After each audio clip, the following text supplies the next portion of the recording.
What's up, debuggers? You're tuned into Mzansi Tech Unplugged, the show where we decode South Africa's tech scene one byte at a time. I'm Kim, and with me, as always, is the man who still swears Vim is life, André. You know it, Kim. But before we jump into today's topic, let's take a moment to celebrate. South Africa has officially qualified for the 2026 World Cup. Big shout out to Bafana Bafana. Yes, that's such great news. The whole nation's buzzing right now. Okay, debuggers, now let's plug into today's topic because it's one that every dev cares about: salaries. How much are South African tech professionals actually earning in 2025?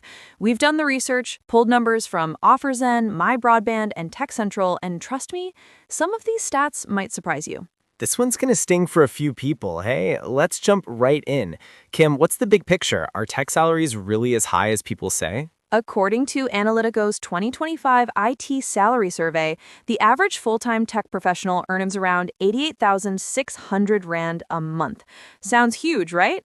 But that's across all levels, juniors to execs. The national average salary overall in South Africa is just 28,000. So yes, tech pays more, but the story's a bit more complicated. Exactly. That average hides a massive gap. Some devs are clearing serious cash, others are just scraping by, especially juniors. So let's get into the actual developer numbers. What's OfferZen saying this year? OfferZen's 2025 data shows that entry-level devs, those with 0 to 2 years experience, earn about 24,500 Rand per month.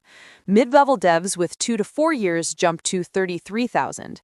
4 to 6 years of experience gets you around 47,600. Seniors with 6 to 10 years average 65,800, and those with 10 or more years can expect about 88,000. That's a solid curve. Triple your pay over 10 years if you stay in the game, but it's not the same for every stock, right? Not at all. Java developers, for example, are still at the top of the food chain. OfferZen says experienced Java devs with 10 plus years earn just over 100,000 a month. And FinTech developers aren't far behind. Senior ones are around 89,000 a month. FinTech money is always spicy. And the cloud folks? Cloud is blowing up. Google Cloud Platform developers start around 20,000 as juniors, climb to 64,000 by mid-career, and hit nearly 90,000 at senior level. And AWS skilled devs are getting even better offers. Juniors with AWS experience are starting around 30,700 a month. That's wild. So cloud and fintech are leading the pack, Java's still strong, and juniors are finally starting to see small bumps thanks to demand.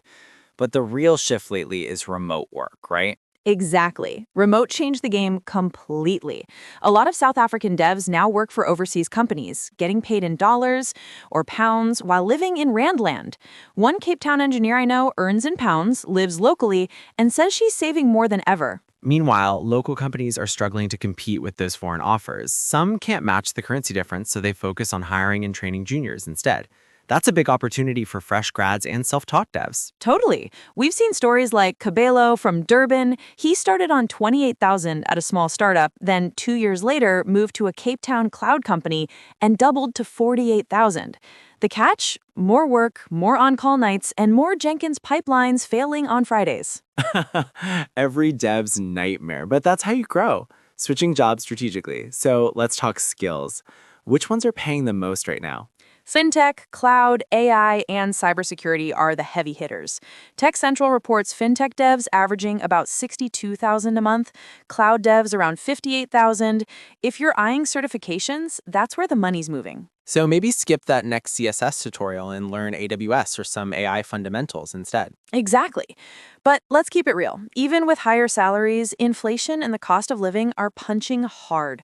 A salary of 40,000 doesn't stretch as far as it did 3 years ago. Facts. And it's not all glamorous for juniors either. I saw on Reddit that many graduates in Joburg are still starting between 25 and 30,000, even with degrees. Yeah, and what's interesting is the degree doesn't matter anymore. MyBroadband found that self-taught devs are earning roughly the same as those with computer science degrees. What matters is your GitHub, your portfolio, and your problem-solving skills. Exactly. It's about output, not paperwork. Now, let's get practical. If you're listening and wondering if you're being paid fairly, here's what you can do. First, benchmark yourself. Check sites like OfferZen, MyBroadband, or TechCentral. Second, don't just negotiate salary, push for benefits, learning budgets, extra leave, remote stipends. And third, don't be scared to move. Loyalty doesn't always pay in tech. And remember to bring receipts, show the impact you've made. Companies pay for results, not just time served.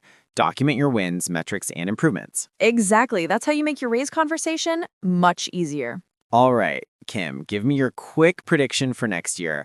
What happens to tech salaries in 2026? I think we'll see slower growth, maybe 5 to 8% on average, but people with AI integration or cloud security skills will see massive jumps. The premium skills are going to explode. I agree, and I think more developers will keep going remote, working for foreign companies, earning in foreign currency, and forcing local employers to rethink how they retain talent. Maybe we'll even get some salary transparency laws, too. Well, that'll be the day. But yes, the market's evolving fast. Upskill or get left behind. And that's a wrap for today's episode of Mzansi Tech Unplugged. We unpack tech salaries, stacks, and trends shaping the South African tech scene.